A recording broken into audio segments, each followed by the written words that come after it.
Good morning everybody, welcome back to the channel.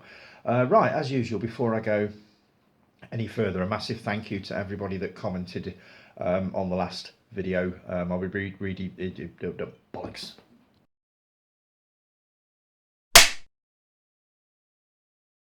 Good morning everybody, welcome back to the channel. Right, before I go any further, a massive thank you to everybody that commented on the last video. I'll be reading them out as I go along, and also for the messages, the supportive messages regarding the fuck.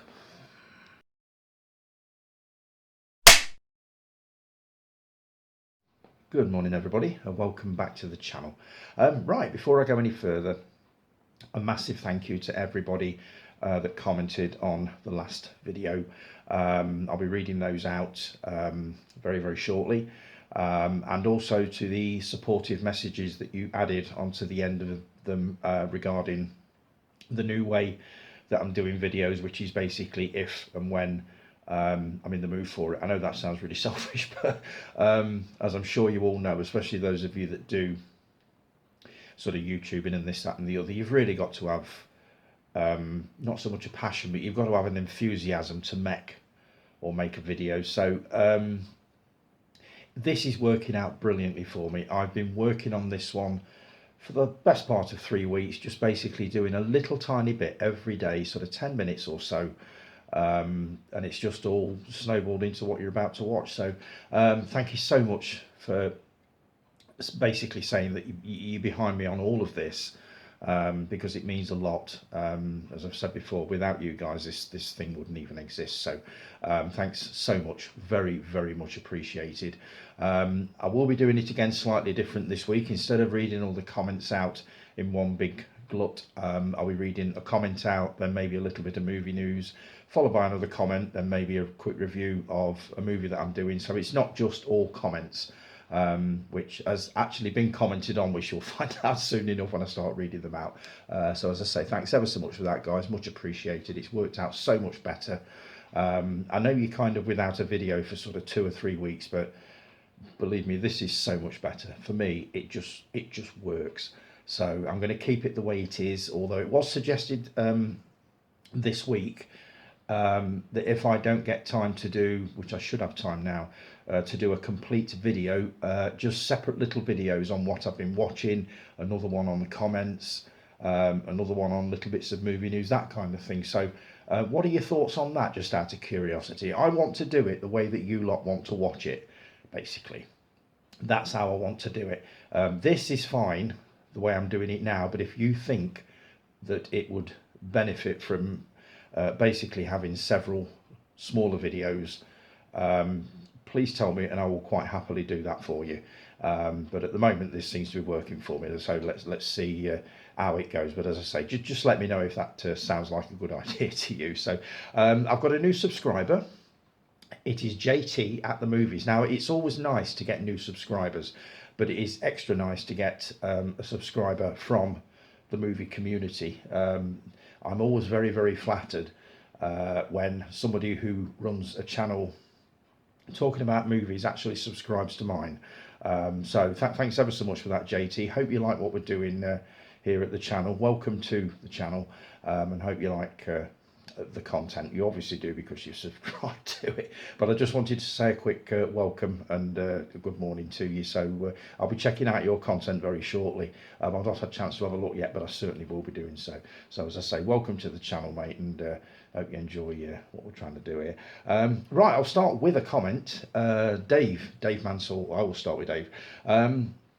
He says, I know the feeling about doing YouTube videos. It's not easy, but as a film community, we do tend to look out for each other. There is a real sense of camaraderie within this community, and he's absolutely right. People do look out for each other. Whenever I have a problem and I kind of announce it on a video, you know, you get messages of support and people telling you that, yes, we've been where you are, and this, you know, just completely supportive. So I think it's absolutely brilliant for that. What are your favourite Alan Rickman films? I could only think of 4. Die Hard, I absolutely love. Robin Hood, Prince of Thieves, obviously. Sense and Sensibility, which I really, really enjoyed. It's like a period drama based on is it a Bronte novel? Truly, Madly, Deeply. I keep hearing about this one. I'll bet you Caroline's a massive fan of this one. I've heard it's good, but I've not seen it yet. But it's one that I really do want to take in. So I'll be looking that one up and seeing whether I can grab a copy of that somewhere. I'm fairly sure it'll be streaming, but I wouldn't mind a look at that one as it sounds amazing. So let's see. Thoughts on the Water Babies release on Blu-ray. I didn't realise it had been. This is the James Mason, Billy Whitelaw, Bernard Cribbins movie from the late 70s, about 1978. Isn't it part animation, part live action? I don't know whether I've ever actually seen it. I watched the trailer. Oh, my notes have gone. It's because I'm not moving the mouse. I don't think I've ever actually seen it. I will be grabbing hold of a copy because I watched the trailer and it actually looks quite a good family movie and the kind of thing that you would probably watch around Christmas, which will be perfect. So I'll see if I can grab a copy and I'll let you know more on that. But as for its release on Blu-ray, I had no idea it had been released, so you got to be on that one. Let's see. Thoughts on the death of Prunella Scales? And I agree, Fawlty Towers is a classic, especially the German episode. Yeah, not according to that journalist. We'll have more from him in a bit. Loved her in Fawlty Towers, obviously. She was absolutely brilliant. I'm actually looking forward to seeing her in Great Canal Journeys, a series she made with Timothy West. I think I showed off the DVD of seasons 1 to 5 or 6 on the last video, or the one before that. I caught probably 10 minutes of an episode a couple of months back and thought that looks really nice, so I grabbed it and I've not watched any of them yet, which is no surprise to any of you. So, but yeah, it was tragic, but she'd been ill for quite a while. I believe it was dementia, wasn't it? So it didn't come as a massive surprise, but it was a shame. And I did watch a lot of Fawlty Towers in the wake of hearing about that. So, right, so that's Dave. Thanks for that, mate. Much appreciated. Always good to hear from you. Right, quick review. I watched a movie. This is one of Guy's favourites. Probably 3 weeks ago, something like that. Thoroughly enjoyed it. Still crazy. I'd never seen it before. I'd watched the trailer and thought, yeah, it looks all right. I might as well grab a copy. So I did, and I watched it and thoroughly enjoyed it. It's a 1998, and I'm quoting from notes here. 1998 British comedy film directed by Brian Gibson, his final film before his death in 2004. The plot concerns a fictional 1970s rock band named Strange Fruit, who, 2 decades after splitting up, are persuaded to get back together to perform at a reunion in the same concert venue where they played their last gig. The film focuses on the personal lives of the band members and those closest to them, their individual experiences with approaching middle age and the success that eluded them. It was written by Ian Clement and Dick LaFreniere, who are the men behind a lot of comedy sitcoms, including The Likely Lads. So as soon as I saw that, I thought, well, this is script-wise, this is going to be a delight. And it was. Your stars, you've got Stephen Rea, put that down. You've got Stephen Rea, Billy Connolly, who is absolutely amazing as the roadie, Timothy Spall, Phil Davis, Phil Daniels, Bill Nighy, Jimmy Nail. It's got a heavenly cast, and they all play this to the absolute hilt. I loved it, really, really loved it. Some of the reviews on the IMDb, one of the best I've ever seen. This movie makes me shed tears every time, and that is a rare phenomenon. What is life like for aging rockers? Funny, sad, but sweet, and a fantastic film. I agree with all of those. I really, really enjoyed this, and I can see why it's one of Guy's favourites, absolutely. But if you get a chance to watch it, it comes highly recommended. It's called Still Crazy, so that's one for the future for you. A quick update on something that I announced on the last video, I think. We've heard there is a remake of Magic in the works. Now, at the time, I didn't know whether there was any announcement on directors, actors, whether it's going to basically follow the same storyline or what. There was nothing basically being written about it. But I read a few days ago, they've now got a director slated to direct this. Sam Raimi. Now that gets me very excited. This is Sam Raimi of Darkman, The Evil Dead, Drag Me to Hell. The man knows how to make a horror movie. So I'm really, really looking forward to seeing what he does with this 1978 classic. I don't think there are any announcements on stars or casting as yet, but I will keep you posted on that. But just reading that made me think, wow, I am so looking forward to this now. So, and another little thing before I go on to the next comment. This is from Empire. Somebody's written in, I'd love to know your thoughts on fan-made fake movie trailers posted on YouTube. In today's AI age, these trailers have fooled me on more than one occasion. It's so frustrating to not only realise you've been had, but sometimes also that the fake trailer looks better than the actual film. I have no issue at all as such with fan-made trailers. They look amazing, but please guys, tell us that is what they are. Don't put it on as an official trailer, basically leading everybody up the garden path and then letting them down again when they find out they've been had, and it's not. It's just a complete fake and a load of bollocks. No problem with them at all. Just let us know what we're watching. That would be nice. So I just sort of read that out because you know I'm quite passionate about these things. Where are we? All my notes have shot well forward on. Oh, here we go. Another movie I promised I'd take a look at and I've not had a chance yet. I'd be lying if I said I haven't had the chance. I've had the chance, but I just can't be arsed with it. But I know I've got to watch it because everybody's asking me about it. It's Sausage Party. Honestly, I get the same vibes as I got with Grimsby from this, and all I've seen is the trailer and possibly the first 5 minutes I watched a few nights ago and thought, oh, this is going to be a slog, but I'll watch it because I promised I'd do it. But I've not bothered with it yet, but I will have some kind of review or my thoughts on it on the next video, so keep an eye out for that. But I know exactly what I'm in for, and I'm 80% sure I know exactly what I'm going to say. But I'll watch it first. As I said online a few nights ago, it may turn out to be one of the best comedies I've ever seen, but I fucking don't think so. I really don't. But we'll see how we go with that. Right, comment Sparkstron73. Morning, mate. YouTube burnout is kind of like seasonal affective disorder. I get it from time to time. The incentive for me used to be the comments, still is. Plus watching the subs increase daily to 1k. Oh, 1k. I think I've got a way to go before I get to that. I'm not sure how many I've got at the moment. It's about 150. Is it 150? You guys probably know better than I do. But as I've said before, I don't really do it for, you know, thousands of subscribers. It's a passion project, and it's me just having a chat with the members of the group, most of whom I've known for a lot of years, and that's basically what I look at it as now. If I get new subscribers like I have with JT at the movies, all the better, all the better. But it's not my main passion for doing it. It's not my main reason for doing it. Once you reach that milestone, it only shows increments of hundreds. For example, 1.2, 1.3k. I didn't know that. I've yet to get that far. So, plus life, ill health, and general mood affect us all that are not monetized, as that is not our incentive. Now, this is the thing.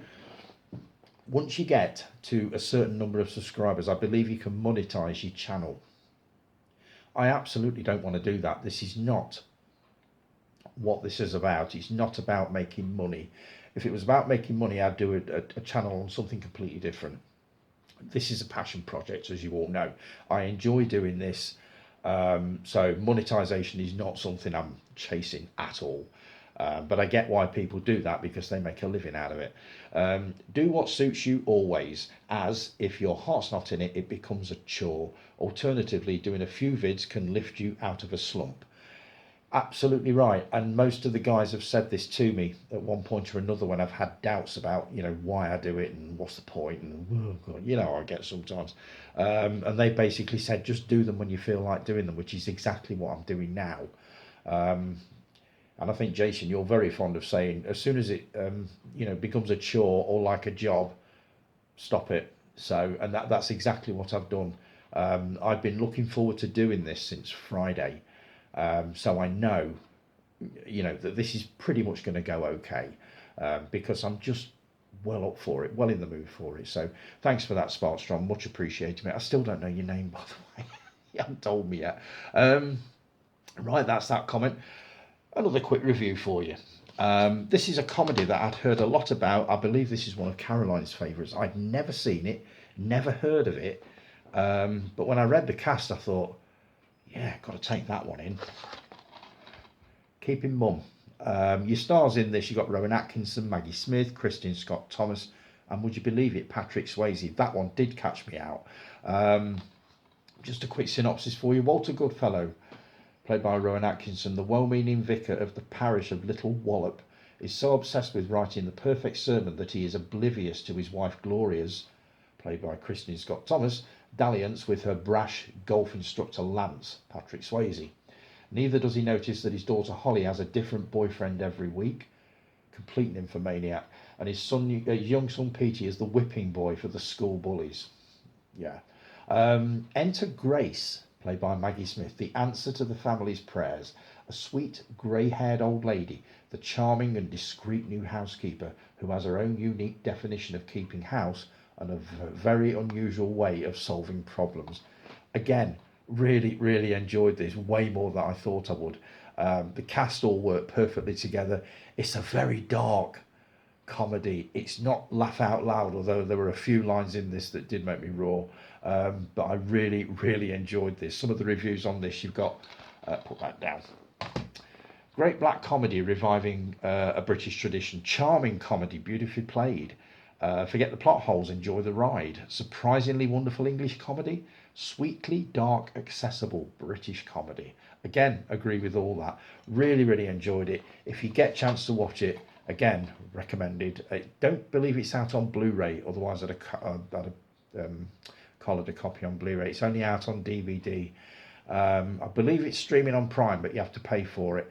And as with a lot of the ones that I've bought, which I'll be showing off later, they are available for streaming, but the actual Blu-rays or DVDs actually cost less than it costs to buy it on Amazon, and you've got it forever. So I am a little more discerning with what I buy, but that was definitely not a mistake. So if this was a bin it or keep it, this would absolutely 100% be a keeper. Keeping Mum. So right, on with the comments. Steve Mack, our Criterion. Oh God. Oh balls. I've not deleted them, but oh God. What have I done? Right, I'm going to try and work with these. This is very small now. I normally zoom into this, so if I squint and I'm going like this, it's because I've not zoomed out. Here we go. Steve Mack.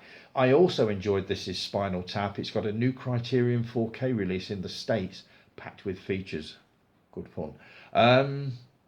I loved it. I absolutely loved it. I think it's watching that persuaded me to watch Still Crazy. Because I found that very similar in tone anyway. Totally at loggerheads with that woke reviewer and Faulty Towers. It's clearly one of the finest sitcoms ever made. Joe Crutchley, this journalist, I suppose you've got to call him, he followed the Faulty Towers rant by taking swipe at another British comedy institution, Only Fools and Horses. An article written by young journalist Joe Crutchley entitled "I only watched Fools and Horses for the first time recently and found it to be extremely offensive. I can see why it's been axed," has caused quite a stir. Here we go. Crutchley admits he had never seen the show before, despite its reputation as the greatest British sitcom of all time. After finally settling down with the first episode, here we go. This is way too small, but I'm going to soldier on. After finally sitting down with the first episode, he says he immediately regretted it, describing the visuals as grainy and the theme song cringeworthy. It's 40 years old, you knobhead. What did you expect? What really angered him, though, were the comments from the characters. He recalls, accurately I'm sure, the characters began by spouting disgusting sexist and racist comments. He highlights Del Boy mispronouncing a black man's name, then later calling a barmaid an old dog, while Rodney refers to a woman as some Chinese tart. Followed by Del Boy's line, Chinese, Japanese, it's all the same to me. God, yes, I get that could be quite offensive, but fucking hell, come on, 40 years ago, man. Crutchley continues, oh, he's not finished yet. Why must the punchline be at the cost of a minority group? Why couldn't the humour be about Rodney's hairstyle or Del Boy's lack of height? Because that wouldn't have been funny, would it?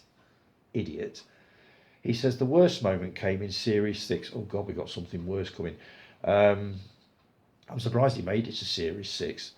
Can't have been that bad, can it? When Del Boy implied he could catch AIDS from his gay hairdresser, as he puts it, it's been like having to endure a painfully awkward chat with a bunch of 60-year-old blokes, the sort that boast they can't be racist because their neighbours are black.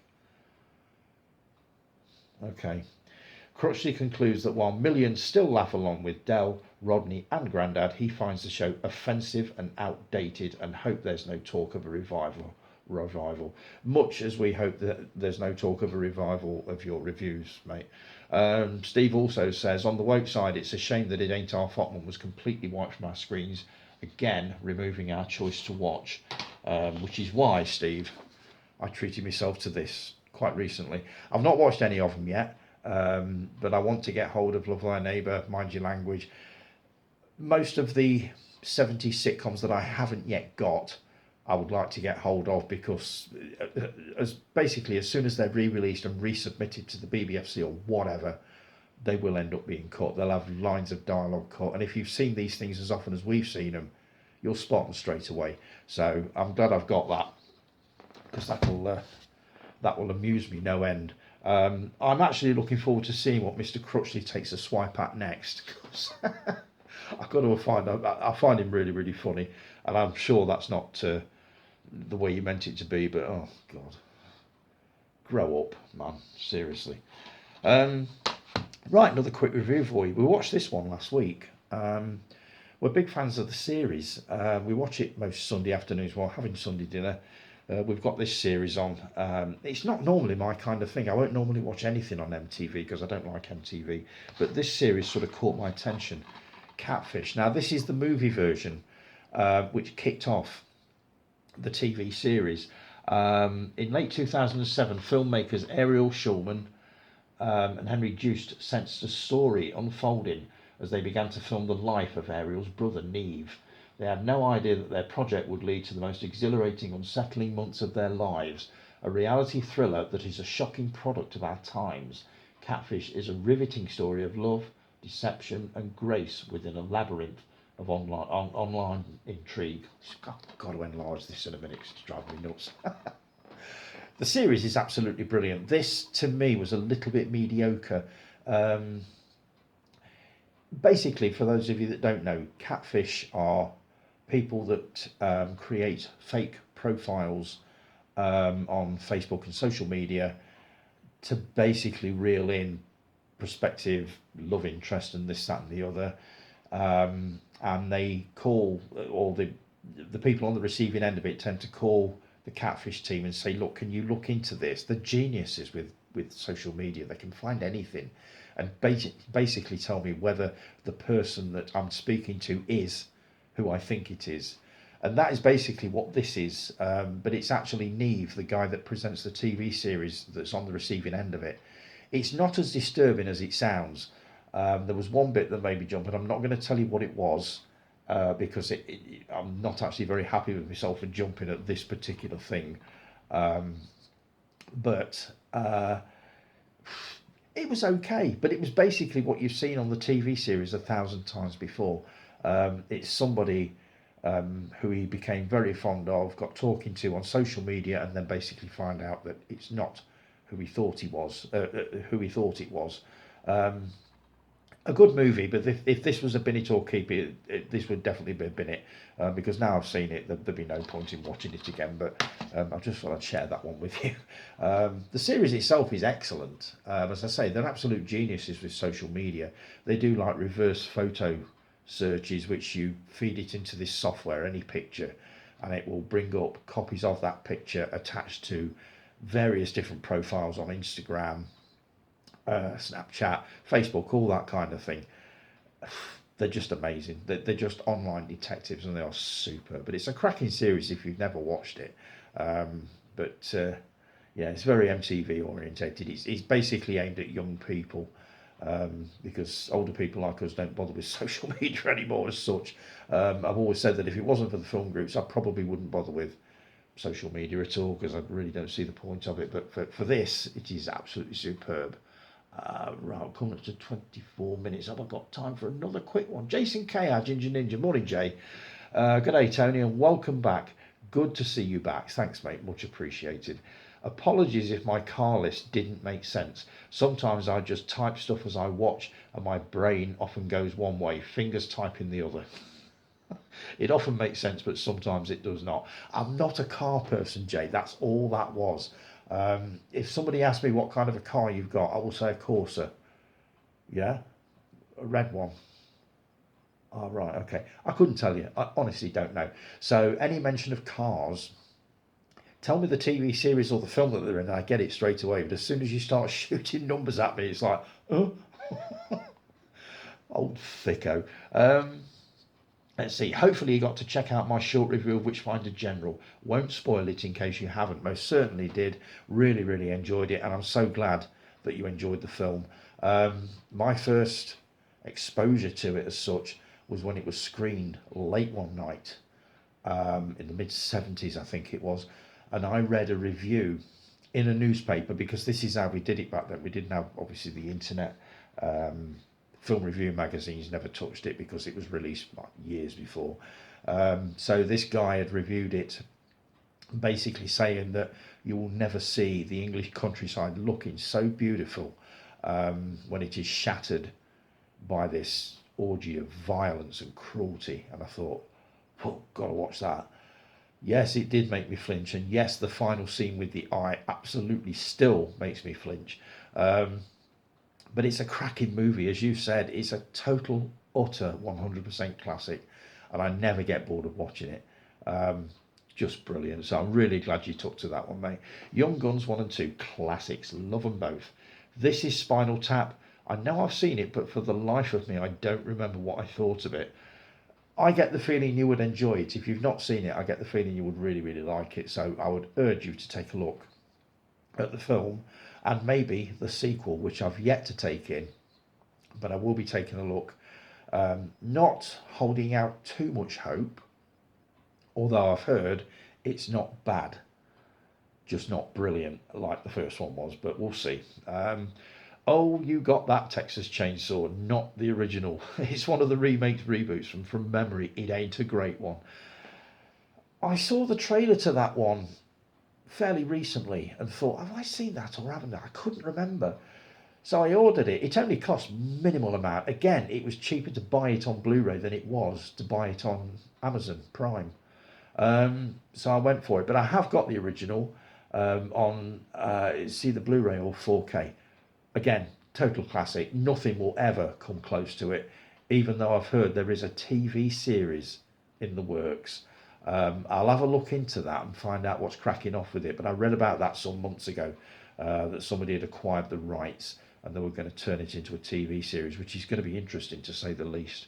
Oh wow, The Curse of Frankenstein. I have heard of that box set, and that it's amazing.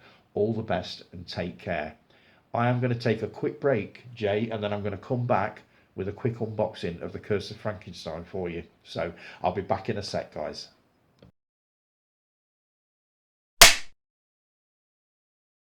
And we're back. Right, before I move on to Mark's comments, an unboxing of this bad boy for Jason. I was going to take the cellophane off before I actually did this, because it's always a pain in the arse, but it's not really too bad on this one. I've enlarged the notes again, by the way. I've zoomed in so I can actually read them. Age is a terrible thing. Right, here we go. First of all, you have got the little card thing that goes underneath it with a quote from the film. You must destroy this thing now, Paul. You must destroy this thing now, Paul. You don't see I've succeeded. Yeah. Okay. So there you go. Beautiful looking box. Tip everything out, and you've got the inner casing, which looks like that. They are taking so much trouble with these hammer things. I'm really, really impressed with them. Tipping out everything that's in it. Put that on there. First of all, you've got your discs, which the last time I did this, I think they all started to drop out, but they're holding a little better now. There you go. 6 discs. I mean, I know it's 60. Is it 6? 4, 5, 6. Yeah. I know 60 quid is expensive, but you're getting a lot for your money. These are. Is this a 4K? I believe it is. Sure it is. Let's see now. You've got theatrical versions. You've got full screen, widescreen, a US theatrical cut. You've got the films on Blu-ray, I believe, here, and on 4K, and a host of special features. Just try to put this away. There we go. You've got this rather nice looking poster, which if I move back a bit, you'll be able to see it better. How nice is that? It's reversible as well, so you've got another one on the other side. That is nice. You have the usual art cards. Oh, excuse me. So just go through these very quickly.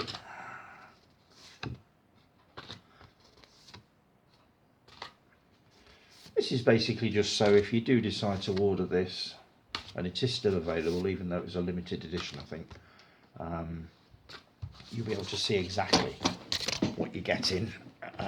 You have The Curse of Frankenstein, the horror classic, as a graphic novel. Basically, it's a comic book, and it looks. They have taken so much care over these. I'm so impressed. And also, let's see, The Books of Frankenstein, Volume 1. And this is a fair-sized book. You've got 164 pages, and I believe this is part of the history of Frankenstein at the movies. So, it's crap the way this works. But that is The Curse of Frankenstein box set, and it is beautiful. And I really, really look forward to seeing what Hammer are going to release next. I'm hoping it's going to be Dracula, the 1958 version, obviously starring Peter Cushing and Christopher Lee. I'm hoping that one is going to be next, but we shall see. But that is a gorgeous, gorgeous set. So thanks for that, Jay. Much appreciated, mate. Always brilliant to hear from you. Oh, this infernal cough. Mark. Morning, Mark. Your Never Seen was Any Which Way You Can, which I haven't seen yet. I've not seen Every Which Way But Loose, but it is on the watch list. In my opinion, this is one of the very few examples of the sequel being better than the original. Loved it from start to finish, 8 out of 10. That makes me want to watch it straight away. So I will be taking that one in, I promise. You start with, Morning, Captain. Morning, Mark. Right, let's set the record straight. You've been gone for 35 long days. My God, you have missed me, haven't you? You've actually been timing it. I've never seen Grimsby, but I think it's one that I definitely need to watch. I think you'll enjoy it. I'm probably one of the few people I know that didn't like it. Only mainly because I'm just not a fan of Sacha Baron Cohen, and I'm not. So I pretty much knew what I was getting into. But you may enjoy it. I'd be very curious to get your thoughts on it if you do decide to take that one in. Random question I thought of the other day. Are there any movies where you actually saw the sequel first rather than the original and thought, whoa, that's amazing, I need to watch the original? I actually saw Beverly Hills Cop 3 before 1 and 2, and I also saw Die Hard with a Vengeance before 1 and 2. I don't think I've ever done it. Usually, if a movie comes out and it's a sequel and it's being hailed as a masterpiece and it's brilliant and it's better than the original, I will normally watch the original first. I can't think of a single instance where I've seen a sequel before I've seen the original. So you kind of got me on that one. I'll have another think about it, but if it has, I literally can't remember it. So, right, Young Guns. I'm actually a Billy the Kid geek, so I'm going to bore you with some useless information now. The events of both films, we're talking about Young Guns 1 and 2 here, are mostly true events with a few changes. You refer to Charlie Sheen's character, Richard Dick Brewer, was in fact killed at the shootout at Blazers Mill, but his death was more violent than portrayed in the film. Apparently, the top of his head was completely blown off. Oh, nice. Also, Kiefer Sutherland's character, Doc Skurlock, was portrayed as being killed at Stinking Springs, but he in fact wasn't killed and he survived and died in 1929. So this thing wasn't historically accurate at all, not really. It was actually Charlie Bowdry who was killed at Stinking Springs, even though he was portrayed as being killed in the Battle of Lincoln County in the first movie. And the big question, did Pat Garrett really kill Billy the Kid? The only two other people to see his body were his two deputies, and they both confessed later in life that it wasn't Billy the Kid that Pat Garrett shot and killed. It was actually another gunfighter by the name of Billy Barlow. So was the Ollie P. Roberts really Billy the Kid? Unfortunately, we'll never know. There you go, history lesson over. Great video, Captain. Oh, also, Chavez, Lou Diamond Phillips, wasn't killed. He also survived and passed later in life, 1924 to be precise. Thanks for that. I've got hold of the first episode of Billy the Kid, the series. It is on, well, it's streaming, but it's on MGM Plus, which you have to subscribe to. So I've managed to get the first episode not on that, but another method, which I don't boast about. But I will be taking a look at that one. I'll also be catching up with It, Welcome to Derry, which I've got the first 3 or 4 episodes of that to watch. The first one was absolutely stupendous. Absolutely loved it. But I will take in Billy the Kid. And I've also got another one that I bought that I'll show off later that I think you'll be impressed with. So thanks for that, Mark. Brilliant to hear from you as always. Guy, morning, Guy. Right, it's now Saturday morning. Great to have you back, mate. Thanks, Guy. Much appreciated, mate. Awesome reaction vid. More of those, please. The state of your eyebrows during the reaction vid was hilarious as well. Eyebrows. It was all genuine. I sat there thinking, what the fuck am I watching here? So, yeah, I mean, if you want me to do more, I will do. But I need sort of suggestions as to what you want reactions to, so let me know on that one, guys. £60 for Wild Geese is ridiculous. Yes, it's a classic, but sod paying that much for it. I ain't paying for it. I'm getting it for Christmas apparently, so it doesn't really bother me. But to be fair, I probably would pay that for it because I love the movie, and it's not just the movie you're getting on Blu-ray and 4K. You've got a massive book included with it on the making of the movie, the soundtrack on CD. It's a nice package, it really is. But as for £60 worth, obviously you don't think so. Of course I've seen Spinal Tap. I saw it years ago. Absolute classic. I do have reservations about the sequel, though. It's had some crap reviews. It's also had some decent reviews. Kermode quite enjoyed it. He said, how did he put it now? It's not as good as he hoped it to be, but it was not as bad as he thought it would be. Something like that. So that was fairly sort of positive, I thought. So I will be taking a look at it.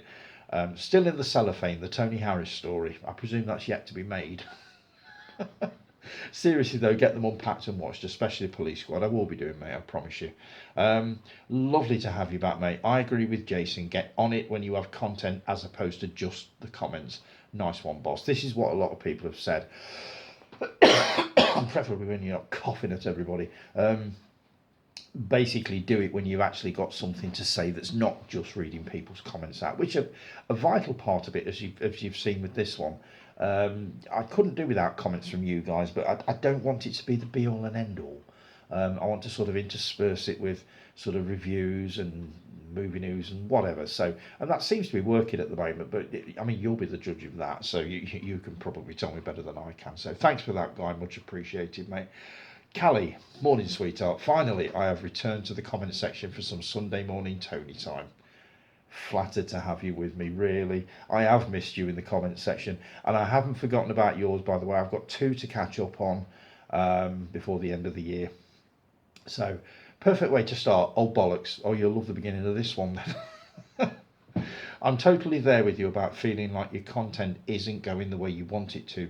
Just recently, I've definitely been struggling with what to do to make my vids better, but just keep hitting a wall. At the end of the day, you have to enjoy what you're doing, and if you don't, stop and try something different. Completely agree. Um, it's hard to know where to go with this. I'm happy with the way it's going, kind of. I think you just have to keep doing it. You just have to keep plugging away at it until it all eventually just falls into place. I think you can you sort of plan these things till the cows come home. But if it doesn't feel right when you're doing it, it's not going to be right. But I'm going to keep on with it. I'm not going to give up with it. There are so many people falling by the wayside at the moment. And it's sad to see him disappear, but I'm determined to keep this going if I can. But we shall see. But I've got no intention of packing it in. But as for changing the format and swapping things about, I think I'll forever be doing that. So I'll just keep plugging away at it and see what happens. Well, time to get a bit mushy. I've missed a lot of your vids recently due to one thing or another. Life gets in the way, I know. But I'm so glad you're back, Tony. Whether you post vids once a week or once a month, I'm just glad that you're still making them and still giving me a reason to smile while I have my morning brew. I love you, hun, so please never give up on the show. I promise I won't. I will not be giving up on it. I think I've pretty much got the time span right at the moment. Once a week was insane. I don't know how I ever did it for as long as I did. Once every 2 weeks was a bit better, but this is just perfect. I just do them when I've got things to say and things that I think will actually interest you. So I have no intention of packing it in, I promise you. If I can just carry on doing it like this every 3 or 4 weeks or whatever, whenever I'm ready, I'm perfectly happy to keep going with it. So Grimsby, never seen it, and to be honest, much like you, it's not my kind of thing, but that elephant scene sounds like the best and funniest part. Define funniest. It just didn't do much for me. I only watched it for the pure shock value of it and because everybody kept on me to watch it. So I did. And I get the feeling Sausage Party is going to meet the same fate with me, but we shall see. And now a word on censorship. Here's my take on it. Release both cut and uncut and let the viewers decide which version they want to watch. Yes. But in my opinion, if it's more than 5 years old, it's a product of its time and take it with a pinch of salt. Why get upset about a joke that's 40 years old at this point? My point exactly. You know what I mean? As you say, these are products of the time. Some of these series that you're talking about, like Only Fools and Horses, 40 years old. Fawlty Towers is 50 years old nearly. What do you think? Do you honestly think that something of that age is going to look brilliant today and you know be totally PC? Of course it bloody isn't. And as I've said before, we're not looking at, you know, bringing these attitudes back. We know they were wrong, but unfortunately it's what was funny 50 years ago, and that's it. And we still find it funny because we are us, and that's it. So Corky in a Magic remake. Tom Holland sounds like a good choice, to be honest. He was the first person that sprung to mind, and as I said before, it was only because I saw a fake picture of him dressed as Alex in A Clockwork Orange, and I thought, do you know what, that actually looks all right. And for some reason he was the first person that sprang to mind in the remake of Magic, but whether that'll happen or not, I will keep you posted on that. Young Guns, both classics in my opinion. They absolutely are. They're definitely keepers, and I will be watching them again. But as Mark said earlier, historically accurate? No, not at all. But great entertainment? Absolutely, absolutely. Yes, yes, yes. This is Spinal Tap. What a movie. A fellow fan. I know it's took me like 40 years to catch up with it, but really, really enjoyed it. The Curse of Frankenstein, childhood favourite of mine. You'll love that box set though. It's really nice, Callie. I urge you to grab a copy of that. I know it's expensive, but it's well worth it. Another cracking episode, honey, and look forward to the next one. Thanks, Callie. Much appreciated. Jason P, morning Jay. Best video you've done for years. It felt longer than an hour, and that's a good thing. Thanks, Jay. Very, very much appreciated. More comments, more content and less comments. Just comment on the comments at the time and save all content for a video. This way, all your comments are up to date and you don't have to copy and paste so much. I know you rely on comments, but this video proved you can do it without them.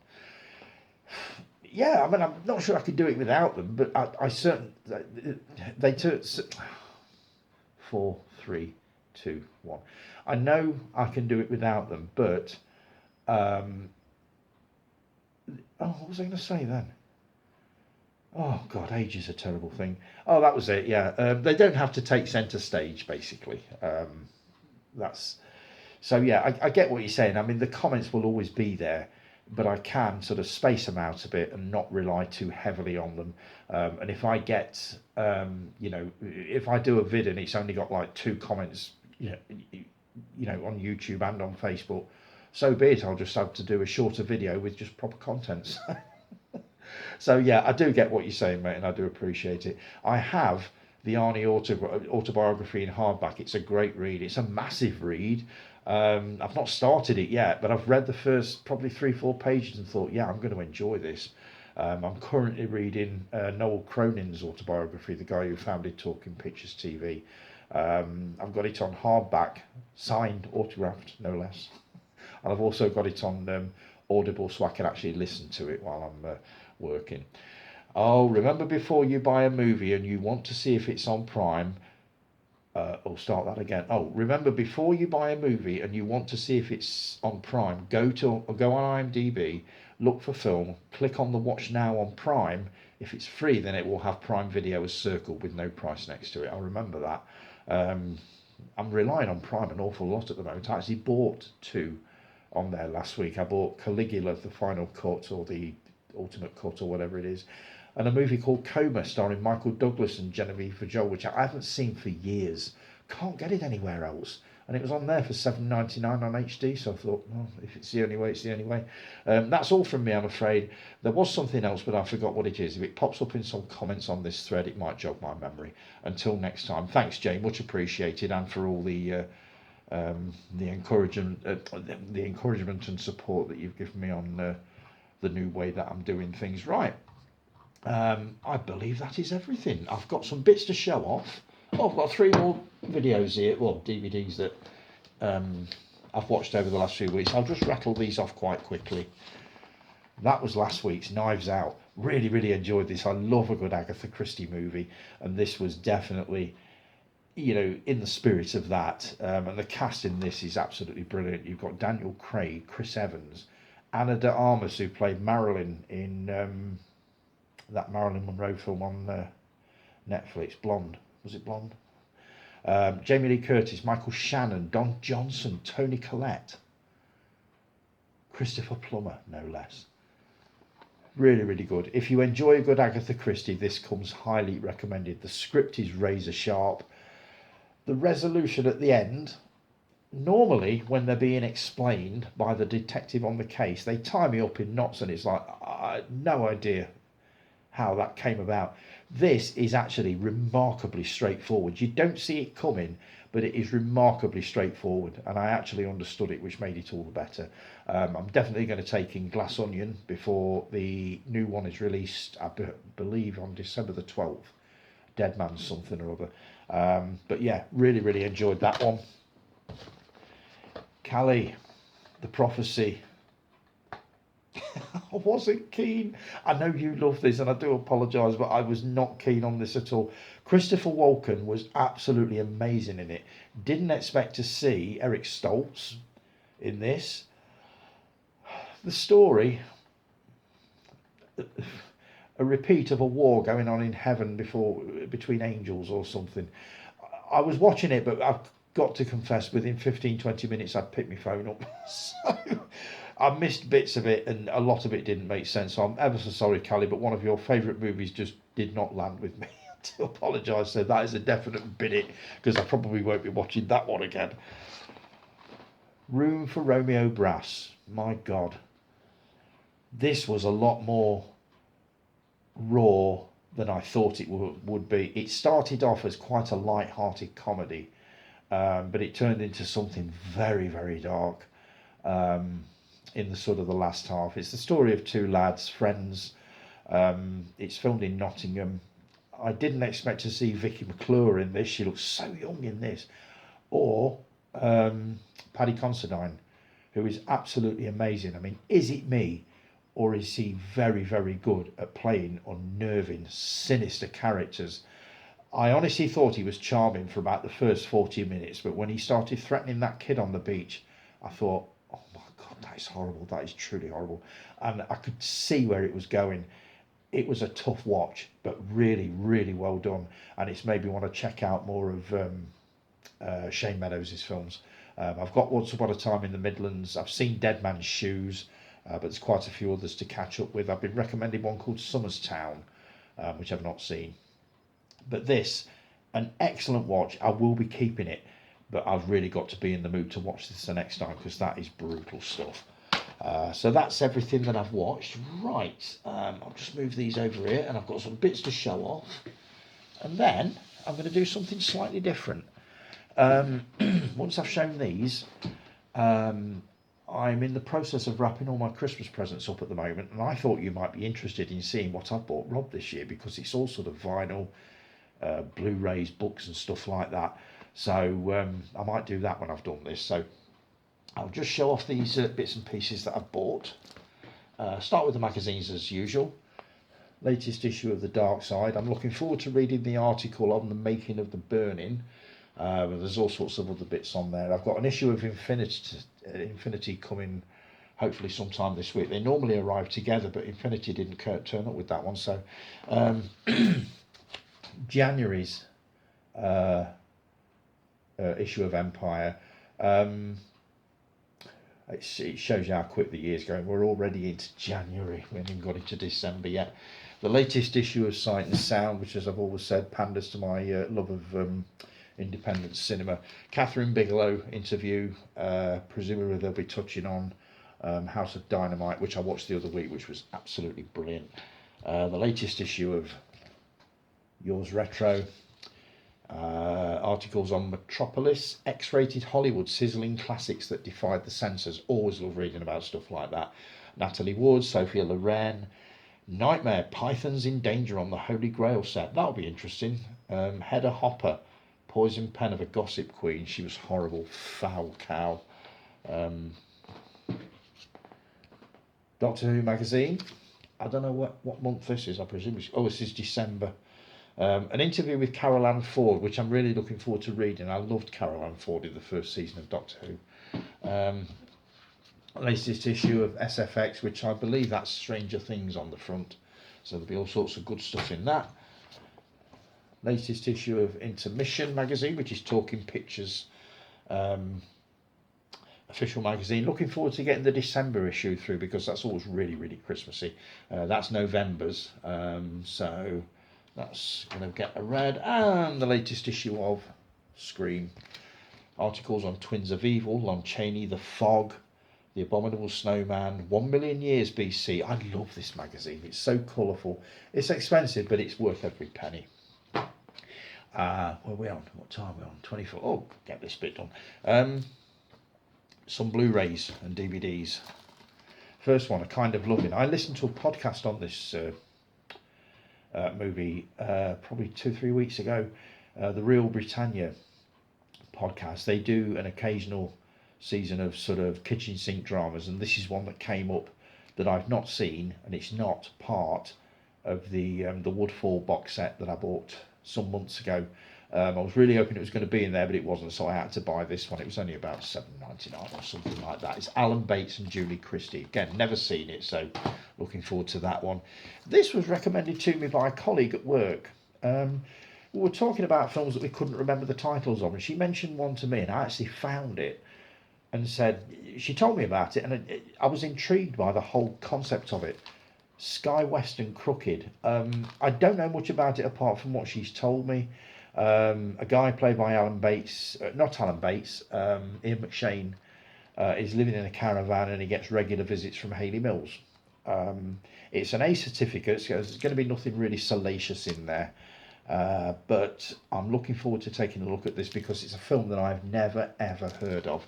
It's not available for streaming and I couldn't find it on for download, so I thought I've got to have a copy of that. This one's been recommended to me so many times. I'm surprised I've never taken it in before now. I love Guy Ritchie movies, absolutely love them. Lock, Stock and Two Smoking Barrels and Snatch are my probably two of my favourite films ever. Haven't seen Rock and Roller, and there was another one he did that I've not seen, The Gentleman. I've heard so many amazing things about this, mostly about Hugh Grant. Everybody's basically said if you know Hugh Grant as the sort of the cute, posh fop that he usually is, watch The Gentleman and you'll see a different side of him. Much has been the same has been said about Heretic, his latest movie, which is kind of a horror film, psychological horror. He's basically acting his little socks off, especially in this one. So really looking forward to taking this in. I reckon Rob will like this, so I probably will save that for one Saturday night. Jay, you thought I'd already got this. I have searched high and low and I cannot find it anywhere. So I found this for, I think it was £3. And I thought, you know what, for the sake of it, if I do manage to find it, you know, it'll go to the charity shop. But looking forward to watching this because I've, again, heard so many good things about it. I do like nice films nowadays. I'm not a massive, huge fan of overly, as you know, overly violent, sexually related material. I just like to watch something nice every now and then, and this firmly falls into that category. And obviously with that, I had to treat myself to the second one. Again, couldn't find it anywhere else. So, Mark, I do listen to you, The Kid. It is on Prime, or is it Netflix? You're absolutely right. I think it's Prime, but it is more expensive to buy it on Prime. It's not free anymore. It used to be than it was to actually buy this. So I'm looking forward to having a look at this after everything you've said about it. But it sounds intriguing. Callie, you told me to stay away from this. Did I listen? Did I F? You were talking about this some weeks ago on a podcast about the Elm Street films, and you basically said out of all of them, this was actually a big pile of poo. But spotted this for £2 and I thought, do you know what? I'll give it a go. Despite everybody telling me it's rubbish, I did read some reviews. My screen's gone again. I did read some reviews, and some of them did actually say it's not as bad as everybody's saying it is. So I thought, do you know what? Make your own mind up. So I'll let you know when I've watched that what I actually thought of it. And these are two movies, documentaries. Again, couldn't find them streaming anywhere. Can't find them for download. Do you know what? I treated myself. Chain Reactions. This is an alternative look at the Texas Chainsaw Massacre with some of the finest directors in the world, doing a kind of an overview of the movie. Now, I love documentaries and I love documentaries on filmmaking, so this was a no-brainer for me. Again, not watched it yet, but it sounds absolutely amazing, as does this one. Strange Journey. This is the complete story of the Rocky Horror Picture Show, from its inception through to the stage show, through to the movie and beyond. Again, know nothing else about it. It's still in the cellophane, as you can see. I will be taking that in at some point. I think Rob will enjoy that one as well. So, right, I'm just going to get these bits and pieces that I bought for Rob. I'll show them off very, very quickly, and then I shall leave you in peace. So I'll be back in a second.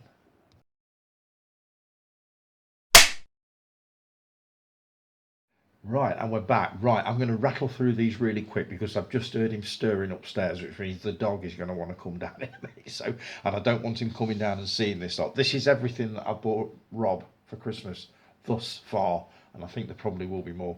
I'll start with a CD set. He loves these guys. Don't know why. I don't. Terry Hall. Apart from the specials, I've got no real time for him, but he seems to like them. So I found him this fairly expensive box set with pretty much everything that the Fun Boy 3 ever did. Also the Colour Field, which is, I believe, the band he formed after the Fun Boy 3. And he loves a couple of tracks of that. There's one that he said he couldn't get anywhere, so I've managed to find it. He loves Bananarama. This is the latest one, Glorious Live in London. This is the CD version. I believe this has got a CD? I thought it might have a DVD or a Blu-ray with it, but it haven't, so I'll need to track that down if I can find that. There's a reason for this one. This is a portable CD. Portable CD player. I saw this on Facebook. Now, what he does is when he's doing his ironing, he will plug the headphones into the hi-fi behind me and iron in the kitchen, which is also behind me. And he's got this massive lead trailing from the hi-fi. Every time you walk through, I end up tripping on it, and it's like, I've got to bloody well sort you some wireless stuff out. So I found that, which he can pair up with, oh God, he can pair up with those, which is wireless headphones. No more leads or cables. Oh, the very best of the colour field, so there's more Terry Hall for him there, which I'm sure he will like. He's a huge fan of Blake 7.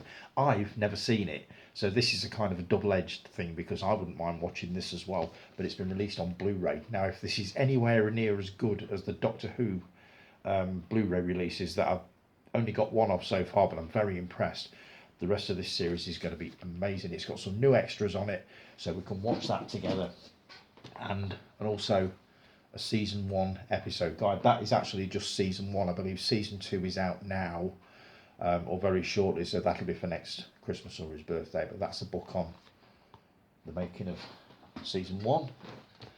He loves Dead or Alive, Youthquake. This is a 4 CD set.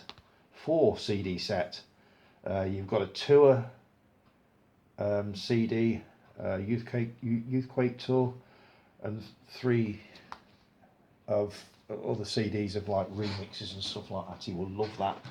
He loves the Carry On film, so I found that, Carry On Revisited. He'll enjoy that. He's a great fan of the New Romantics, and this is a book on the Blitz Club, the club that started it all,